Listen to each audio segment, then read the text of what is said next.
Vipi, tatizo gani? Tatizo la hapa, nilikuwa kwenye msiba wa ndugu zetu Kalanga. Ndio. Ulipofika muda wa malaloni, ndio Kalanga wakambeba akiwa na mwanae akipambanisha kulingana na mambo ya usanii. Ndio. Kwa jina sitamuelewa tu vizuri. Baada ya hapo, ndio punde si punde kutokea tukaona nyuki wamesambatika mji mzima.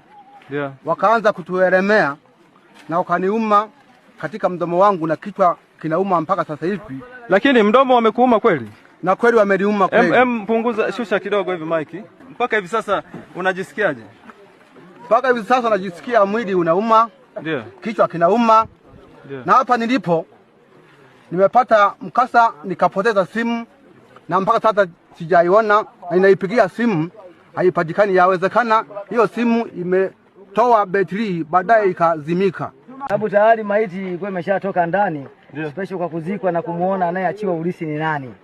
Lakini baada ya hapo kituko kilichotokea hapo ni nyuki kusambaza watu. Mpaka dakika hii tuko vichakani.